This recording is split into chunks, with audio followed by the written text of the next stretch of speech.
함께 찾으실 하나님의 말씀은 고린도전서 10장 1절에서 12절까지의 말씀입니다. 고린도전서 10장 1절에서 12절까지의 말씀, 하나님의 말씀을 교독하실 때 제가 먼저 1절 말씀을 읽고 마지막 12절 말씀은 함께 읽겠습니다. 찾으신 줄 알고 교독하겠습니다. 형제들아, 나는 너희가 알지 못하기를 원하지 아니하노니 우리 조상들이 다 구름 아래 있고 바다 가운데로 지나며 다 같은 신령한 음식을 먹으며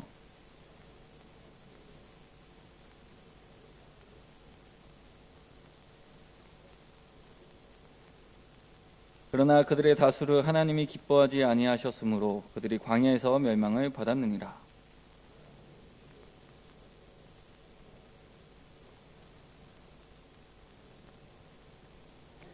그들 가운데 어떤 사람들과 같이 너희는 우상 숭배하는 자가 되지 말라 기록된 바 백성이 앉아서 먹고 마시며 일어나서 뛰논다 함과 같으리라.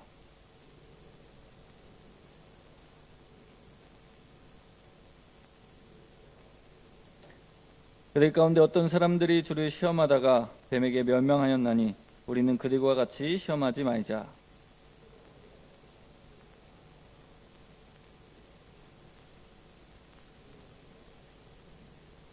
그들에게 일어난 이런 일은 본보기가 되고 또한 말세를 만나 우리를 깨우치기 위하여 기록되었느니라.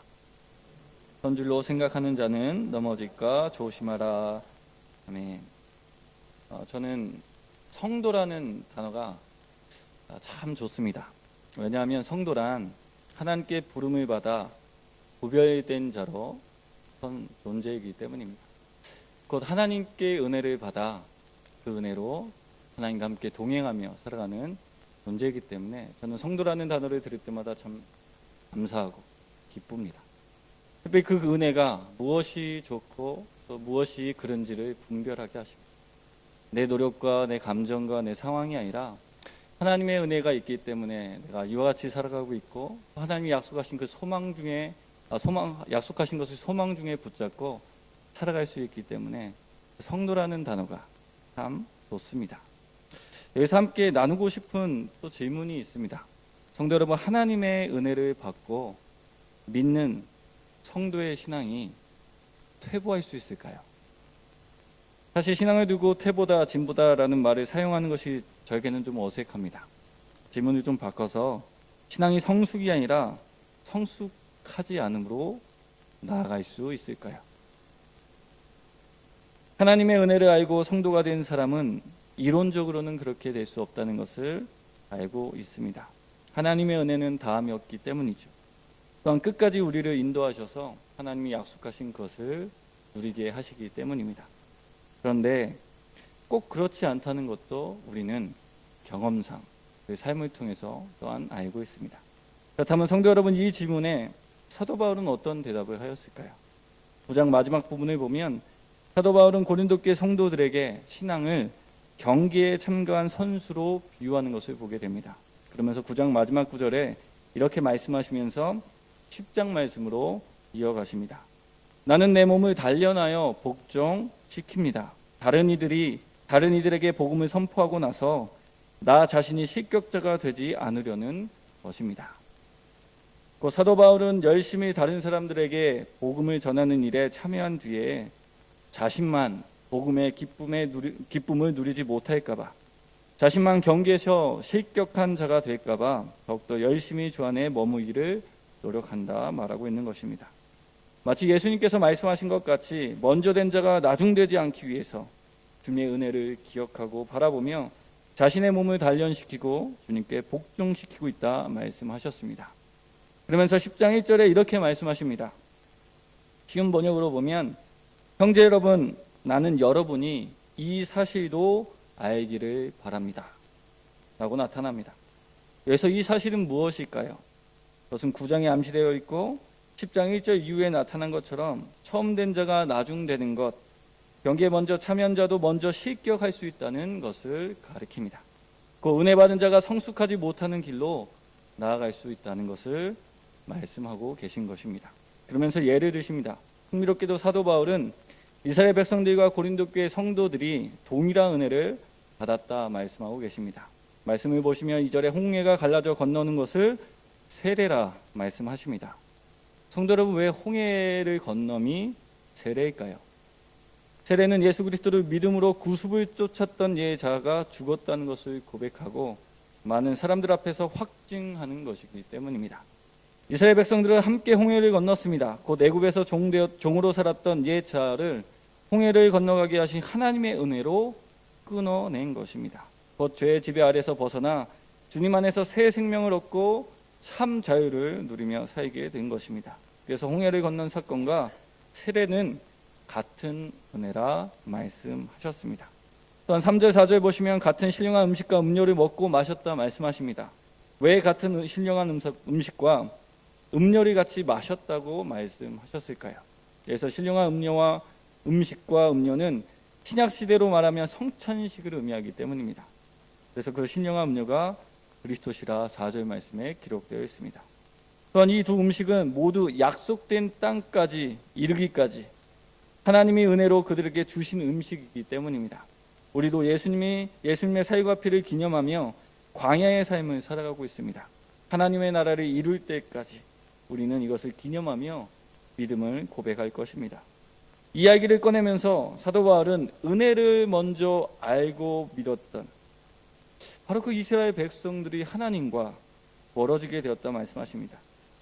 놀랍게도 그들은 신앙을 잃어버렸습니다. 죄를 범하게 되었습니다. 어떤 죄를 범하였습니까? 7절에 우상 숭배를 했다 기록되어 있습니다. 8절에 음행, 곧 부도덕한 일을 범했습니다. 그 일로 무려 2만 3천 명이 죽었습니다. 9절에 그들은 하나님을 시험하였습니다. 그래서 뱀에 물리는 심판을 받았습니다. 또한 그들은 10절에서 하나님을 원망하였다. 그렇게 기록되어 있습니다. 그렇습니다. 먼저 된 자도 넘어질 수 있습니다. 성도의 신앙의 성숙이 아닌 다른 방향으로 나아갈 수도 있습니다. 그래서 사도 바울은 11절에서 이 모든 일이 우리에게 본보기가 되어 말세를 만나 우리를 깨우치게 하신다 말씀하셨습니다. 고린도 교회 성도들이 실격자가 되지 않길 간절히 바랬던 것입니다. 은혜를 받은 성도가 넘어져서 성숙에서 멀어지지 않기를 바라신 것이죠. 그렇다면 성도 여러분, 왜 이런 일들이 일어나게 되는 것일까요? 이스라엘 백성들은 하나님의 은혜를 알았고 경험했고 맛을 보았습니다. 그런데 왜 그들은 하나님과 멀어질 뿐만 아니라 다시 죄의 길로 나가게 되었을까요? 이렇게 넘어지는 이유가 무엇일까요? 오늘 본문 말씀을 통해서 생각해 보면 2절에서 4절을 통해서 언급된 하나님의 은혜를 고린도 교회 성도들이 잘못 이해했기 때문이라 생각이 되어집니다. 그래서 5절에 이 은혜를 받은 자들을 하나님이 기뻐하지 않으셨다 말씀하셨습니다. 그렇습니다. 하나님의 은혜를 잘못 이해하고 받아들이게 되면 7절에서 10절 같은 일들이 충분히 우리에게도 일어날 수 있습니다. 그렇다면 그들은 은혜를 어떻게 이해했을까요? 또 우리는 어떻게 은혜를 이해하고 받아들이고 있을까요? 성도 여러분, 은혜란 무엇일까요? 은혜를 두고 무조건적인 하나님의 선물이라 말하는 것을 종종 듣게 됩니다. 은혜는 무조건적인 하나님의 선물인가요? 무조건적인가요? 조건이 있나요? 만약 은혜를 무조건적인 하나님의 선물이라고 이해하면 사람은 너무 지나치게 수동적이 되어버립니다. 조건이 없기에 은혜를 받은 후에 어떤 길로 나가야 할지, 무엇을 해야 할지 모르게 만들기 때문입니다. 그래서 은혜를 강조한 마틴 로이드 목사님도 이렇게 말씀하셨습니다. 은혜를 강조하는 것은 때로 사람들에게 이용당할 위험을 가지고 있다. 그러나 그럼에도 불구하고 은혜는 강조되어야 한다. 특별히 은혜로만 의롭다 함을 얻는 것은 더더욱 그러하다. 성도 여러분, 은혜를 강조해야 합니다. 우리의 노력과 힘으로 구원을 성취할 수 없습니다. 생명의 길은 내가 만들 수 있는 길이 아닙니다. 죄인이 갈 수 있거나 개척할 수 있는 길도 아닙니다. 그러나 은혜를 아무런 조건이 없는 것으로만 생각한다면 은혜에 대한 합당한 반응은 마땅한 것이 아니라 선택사항으로 되어버립니다. 그러면 기독교 신앙은 매우 단조롭게 됩니다. 매우 수동적이게 됩니다. 그래서 예배와 세례와 성찬에만 참여하게 되면 마치 구원이 확정되는 것으로 생각할 여지가 생깁니다. 또한 그것만 거룩한 것으로 구별하여 그것만 하면, 그 의식만 하면 신앙의 성숙, 하나님의 사랑하는 것으로 생각하게 되어집니다. 마음과 믿음 없이 행위로 구원을 측량하게 되는 것이죠. 신기하게도 은혜를 무조건적인 하나님의 선물이라고만 생각하게 되면 오히려 율법주의적인 신앙의 길, 형식주의적인 신앙의 길로 나가게 됩니다. 잘못된 길로 나아갈 수밖에 없는 것이죠. 실제로 종교개혁 이전의 카톨릭 교회가 그러했습니다. 신앙과 삶이 분리되고 의식만 참여하면 구원을 받을 수 있고 자신의 구원이 그렇게 확증된다 믿었습니다. 그래서 그들은 그렇게 성례식에 목매달렸습니다. 마음의 고백이 아니라 의식 자체에 효력이 있다 생각했기 때문입니다. 그리고 그것을 해야 마음의 안도감을 얻었습니다. 매우 열심히 믿은 것 같지만 오히려 수동적이며 종교적이었습니다. 비록 개인적으로는 안도감을 얻었지만 살아계신 하나님과 복음의 선포는 그 자리에서 사라지게 되었습니다. 그래야 우리가 보게 되는 성직자의 부패와 물질주의적인 신앙관과 하나님의 주권이 사라지게 되는 것을 우리는 알고 있습니다. 자신의 구원을 위하여 하나님을 이용하는 모습도 종종 나타나게 되었습니다. 성도 여러분, 은혜가 무엇일까요? 오늘 다윗 선교회가 은혜를 찬양하였습니다. 놀라운 은혜, 은혜 아니면 살아갈 수 없음을 고백했던 은혜, 그 은혜를 하나님께 찬양으로 올려드렸습니다. 그럼 우리가 알고 있는, 또 우리가 알아야 되는 그 은혜의 의미는 무엇일까요? 에베소서 2장 8절에 은혜에 대해서 이렇게 말씀하셨습니다. 너희는 그 은혜에 의하여 믿음으로 말미암아 구원을 받았으니 이것은 너에게서 난 것이 아니요 하나님의 선물이라. 이 구절은 우리로 은혜가 하나님의 선물이라는 것을 일깨워줍니다. 그런데 말씀을 자세히 보시면 하나님의 선물이라 라고 나오지 하나님의 무조건적인 선물이라 라고 나타나지 않습니다. 무조건이란 단어는 시간이 지난 후에 성경의 내용이 아니라 우리의 사고와 말 속에 덧붙여진 것입니다. 사실 단어가 안 나옵니다. 왜 이런 현상이 나타났을까요? 이는 칸트라는 철학자의 영향이 매우 큽니다. 칸트는 자신의 철학을 윤리학에 적용하면서 진정한 정의는 무엇인가? 무엇인가를 얻기 위하여 또 무엇인가를 얻기 때문에 행하는 것이 아니라 그것이 그 자체로 옳기 때문에 행해야 그것이 정의다라고 말했습니다. 그러니까 예를 들어 노숙자를 돕는 이유는 노숙자가 불쌍해서 도와서는 안 됩니다. 그것은 순수하지 못한 것입니다. 노숙자를 돕는 이유는 오로지 노숙자를 돕는 일이 옳은 일이어야 하기 때문에 행하는 것이 되어야 합니다. 어떤 불쌍한 감정이나 자신의 마음이 훈훈해지는 것에 있으면 그것은 정의롭고 옳은 것이 아닙니다. 칸트의 철학은 당시 서구 사회뿐만 아니라 이후에 서구 사회에, 우리 사회에 지대한 영향을 미치게 됩니다. 그래서 서구 사회는 순수한 호의에는 어떤 조건과 기대가 없어야 된다라는 식의 생각이 점점 자리 잡게 되었습니다. 그래서 후에 현대 철학자인 데레라는 이런 칸트의 주장이 정말 잘못되었다 비판합니다. 왜냐하면 이러한 개념은 현실에서 발견될 수 없는 비현실적인 하나의 개념이기 때문입니다. 성도 여러분, 우리가 현대의 개념을 통해서 무엇인가를 설명하고자 할 때에 조심해야 할 부분이 바로 이런 부분입니다. 당시 사람들의 생각이 동의되었다고 해서 그 개념이 전적으로 옳은 것은 아닙니다. 때론 사람들의 생각이 맞췄기 때문에 그 본질이 흐려질 때가 있습니다. 성경의 말씀을 지나치게 유연하게 해석하는 것도 본질에서 멀어지는 것이고, 또한 지나치게 경직되어서 근본주의적 혹은 문자주의적으로 해석하는 것도 조심해야 할 것입니다.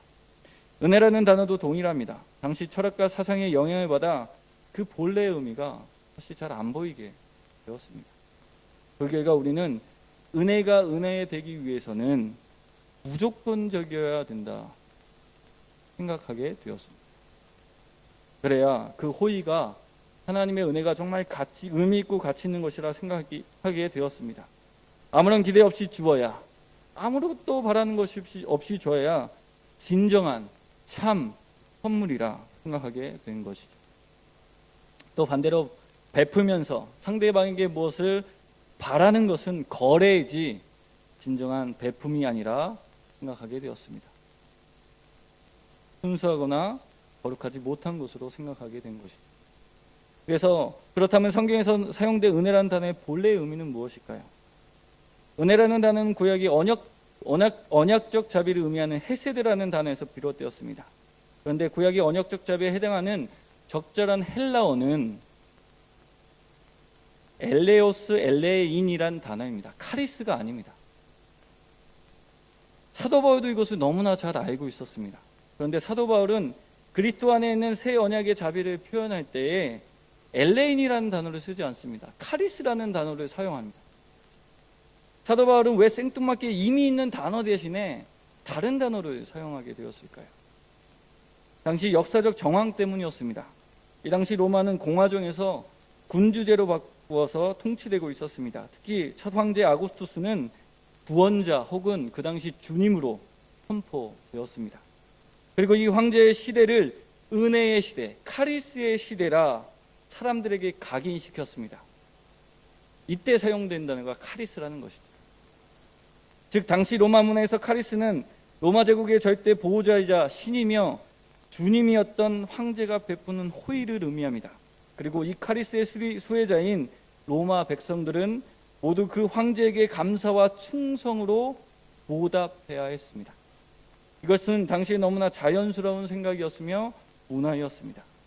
사도 바울이 그리스도의 새 언약의 자비를 설명할 때에 그 그리스도를 믿음으로 구원받아 예수님을 그리스도로 나의 구주로 믿게 되었다는 것을 설명할 때에 엘레인이라는 단어를 사용하지 않고 카리스를 사용하게 된 이유가 바로 여기 있습니다. 진정한 은혜의 시대, 카리스의 시대를 가져온 것은 로마 황제 아구스투스가 아니라 참 하나님의 아들 예수 그리스도임을 선포한 것입니다. 그리고 그 은혜를 받은 자는 감사와 충성의 고백으로 주님을 의지하면서 살아가야 됨을 말씀하신 것입니다. 즉 은혜는 무조건적인 선물이 아니라 자격 없는 자에게 주신 선물입니다. 선물을 받게 된 자는 그 선물을 베푼 호의를 기억하며 선의의 반응을 보여야 되는 거예요. 그래서 사도 바울은 엘레인이 아니라 카리스라는 단어를 써서 하나님의 은혜를 받은 자가 합당한 반응을 하면서 주님을 기뻐하며 감사하며 그 주님 안에서 살아가기를, 세상의 다른 그 어떤 것도 나는 만족할 수 없습니다. 오직 하나님의 은혜의 시대 안에 있습니다. 은혜 때문에 살아갑니다 라는 고백으로 살아가라, 그렇게 권면했던 것이죠. 성도 여러분, 이 은혜를 받은 자가 마땅한 반응을 하지 않는 것이 오히려 그 당시 사회 속에서는 무례한 것이었습니다. 그래서 사도 바울도 자신을 하나님의 은혜에 빚진 자라 표현을 합니다. 실제로 빚을 진 것이 아니라 그 엄청난 호의를 받았기 때문에, 내가 그 은혜 때문에 다른 것이 아니라, 내 힘이 아니라, 나의 강함이 아니라 나는 연약하지만 주님 붙잡고 살아갑니다. 그 반응을 보이며 살아가라, 이렇게 표현하신 것이죠. 성도 여러분, 하나님의 사랑은 무조건적입니다. 여기서 무조건적이라는 것은 자격이 없지만 주셨다는 것을 의미합니다. 내가 잘해서, 내가 성공해서, 내가 착한 일을 해서, 내가 성공해서, 내가 좋은 일을 많이 해서, 내가 정말 착한 아이라서 하나님이 나를 사랑한 것이 아닙니다. 하나님 조건에 따라 우리를 사랑한 것이 아니라 그저 우리를 사랑하여 주셨습니다. 왜냐하면 하나님은 사랑이시기에 그런 사랑을 우리에게 보여주셨습니다. 이런 의미에서 하나님의 사랑은 무조건적입니다. 그러나 은혜는 무조건적인 하나님의 선물이 아니라 자격 없는 자에게 주어진 선물입니다. 그래서 그 선물을 받는 우리는 그 가치에 맞게 반응해야 합니다. 선물을 주신 자는 그것을 기대한다는 것이죠. 그래서 카리스입니다. 엘레인이 아니라 했습니다. 성도 여러분, 우리가 받은 그 선물은 무엇입니까? 생명입니다. 진리입니다. 기쁜 소식입니다. 하나님의 나의 죄를 사하실 뿐만 아니라 나의 하나님이 되셔서 끝날까지 나와 함께 하시겠다는 그 선물입니다. 그 선물을 받은 자가 어떻게 무반응을 보이겠습니까?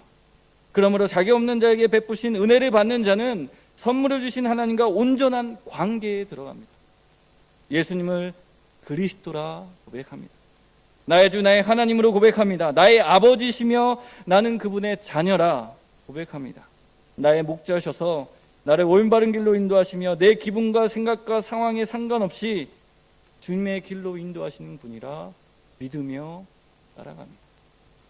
그렇습니다. 은혜를 통하여 우리는 합당한 반응하며 그 관계를 누리게 됩니다. 그의 말씀과 앞으로 행하실 일을 기대하면서 신뢰와 순종으로 나아가게 되는 것입니다. 이것은 마치 부모와 자녀와의 관계와 같습니다. 부모님의 사랑은 무조건적입니다. 자녀가 무엇을 잘해서 또 강해지고 또 사랑받을만 해서 사랑하는 것은 아닙니다. 또한 그렇기 때문에 자기 없는 자에게 때때로 분에 넘치는 선물을 주시기도 합니다. 왜 이런 호의를 부모가 자녀에게 베풀까요? 왜 하나님에 대해서 그렇게 열심히 노력해서 하나님의 은혜다, 믿음을 그렇게 전수하고 있는 것일까요? 정말 순수하게 아무것도 기대하지 않고 베푸는 것일까요? 이런 것은 없습니다.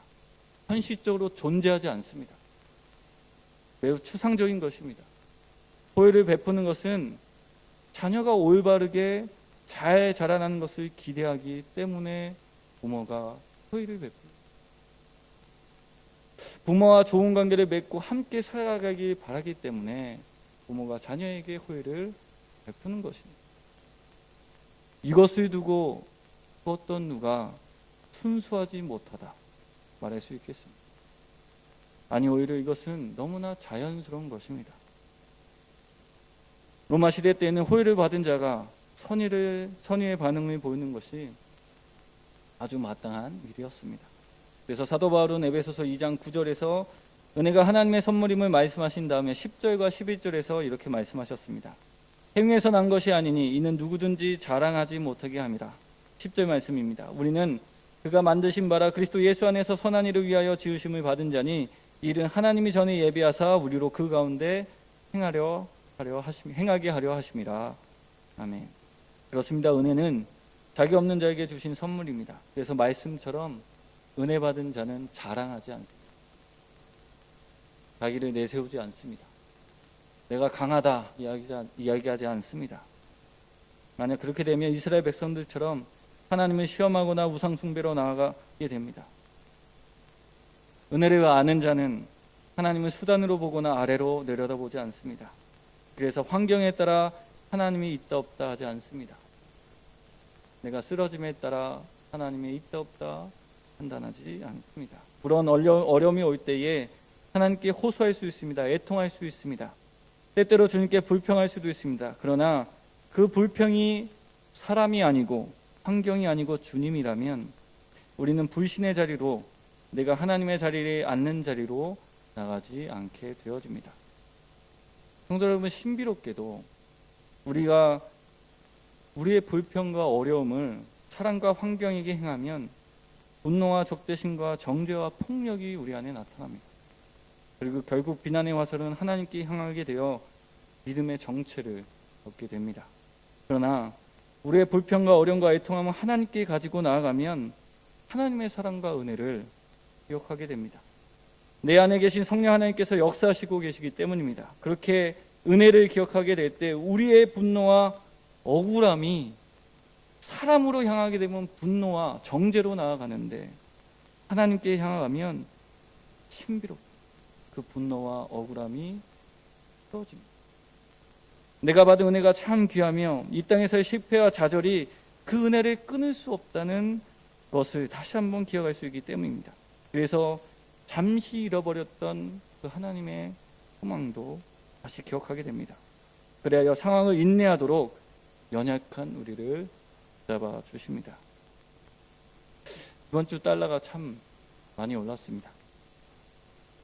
경제 상황을 풀어갈 묘수는 없어서 더 힘들어질 것 같다라는 말씀도 예상도 많이 들립니다.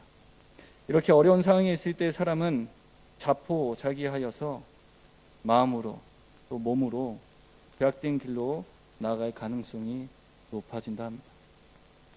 우리는 환경에 의하여 지대한 영향을 받는 의롭다함을 받은 죄인이기 때문입니다. 그래서 열심히 일하고 집에 들어가서는 아주 작은 일에 민감하게 반응해서 부모와 자녀가 설전을 벌이고 서로에게 상처를 줄 때도 있습니다. 때론 그 화살이 몸된 지체로 향하게 될 수도 있고 교회로 향할 수도 있습니다. 그러나 이때 우리의 눈이 하나님께 향하기를 소망합니다. 자기 없는 자에게 주신 은혜를 기억하기를 소망합니다. 그래서 이스라엘 백성들처럼 상황 때문에, 광야 때문에 신앙이 넘어지는 것이 아니라 오히려 하나님의 은혜를 기억하고 소망 주게 인내하며 주어진 하루하루를 살아내는 우리가 되기를 소망합니다.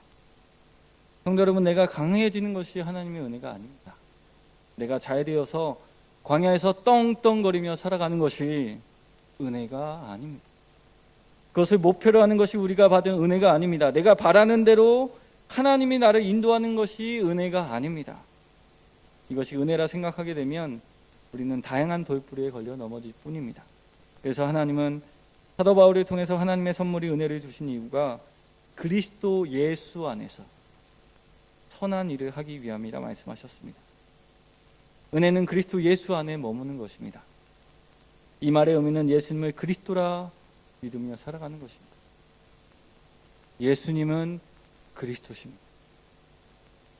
예수님은 그리스도십니다. 이 믿음의 고백으로 살아가는 것입니다. 강함을 탐닉하고 잘됨을 탐닉하고 떵떵거리고 살아가는 것을 탐닉하고 살아가는 것이 아니라 연약하지만 넘어지지만 실수하지만 때론 하루를 버티고 살아갈 힘이 없지만 그래서 주변의 영향으로 시험을 받고 쓰러질 때도 있지만 자격 없는 자에게 생명을 주시고 소망을 주신 은혜의 손길을 기억하며 오늘을 살아내는 것이 은혜입니다. 내가 은혜의 시대 안에 있음을 기억하며 지금 내가 겪고 있는 일과 상황을 주님의 눈으로 해석하고 선한 목자 되신 주님께로 가지고 가며 애통하며 기도하는 것이 은혜입니다. 또한 예수님께서 나를 위하여 하신 일을 기억하며 기쁨으로 삶을 감당하고 일용할 양식을 주심으로 만족하며 살아가는 것, 더 나아가 나와 같이 연약한 몸된 지체된 성도와 함께 살아가는 것, 그 은혜를 나누며 도우며 살아가는 것, 함께 서로의 신앙을 세워주고 쓰러지지 않도록, 쓰러졌다면 다시 일으켜 세워줘서 주 예수 그리스도 안에 함께 머물러 가는 것, 함께 교회로 세워져 가는 것, 그것이 우리가 받은 은혜입니다. 겨울입니다. 움츠러들게 하는 시간을 우리는 보내고 있습니다. 머리가 아프고 마음은 심란해질 수밖에 없습니다. 그러나 자기 없는 자에게 주신 은혜를 기억하며 추운 겨울이 오히려 불순물을 내려놓게 되는 시간이 되어지기를 소망합니다. 날씨는 춥지만 마음이 식어지지 않는 계절이 되기를 원합니다. 은혜 앞에서 자기 부인하게 되는 시간, 예수 그리스도의 품 안에 더 안기게 되는 시간, 십자가 앞에 더 많이 서게 되는 시간, 하나님의 은혜로 만족하고 감사합니다. 그 은혜 때문에 하나님 어렵지만 살아갈 수 있습니다 라고 고백되어지는 시간이 되기를 간절히 소망합니다. 모쪼록 은혜에 대한 잘못된 이해로 넘어지는 것이 아니라 오히려 은혜로 인하여 바로 세워지고 어려움을 주님과 함께 이겨내는 기쁨을 누리는 우리 모두가 되길 주님의 이름으로 강복하며 이 말씀을 전해드렸습니다.